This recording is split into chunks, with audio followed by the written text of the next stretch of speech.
Ken Quintanilla has more.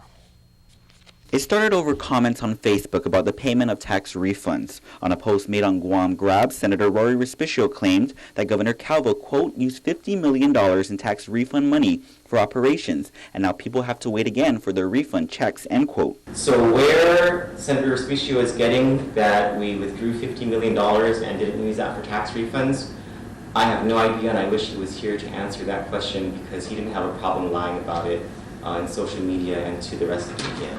Today, Director of Communications Troy Torres invited Senator Respicio to a meeting at Adelup to provide all the facts and documents to substantiate his claims. Despite Respicio's absence, Torres continued with his presentation over the payment of tax refunds.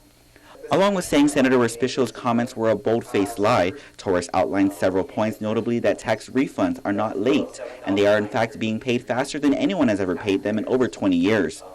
As part of the presentation, Torres gave an overview of what's been budgeted for tax refunds, what's actually been deposited, and what's been paid out to the people of Guam in the last decade. It's a savings account that's at the Bank of Guam, and what happens is the law requires that every month, right, Benita?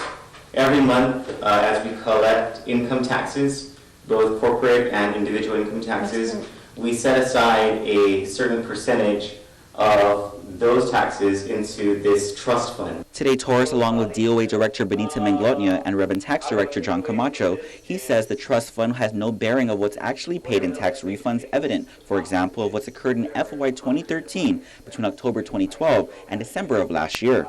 This is how much the legislature told us to pay in tax refunds, $113 million. This is how much we deposited into that trust fund account, $130 million, the most that's ever been deposited in the history of that account.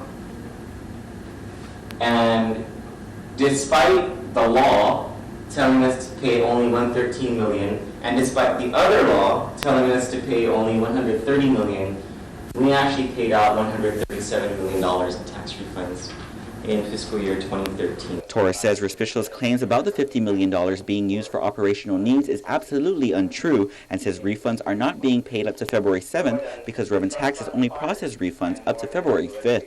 Reporting for Guam's News Network, I'm Ken Quintanilla.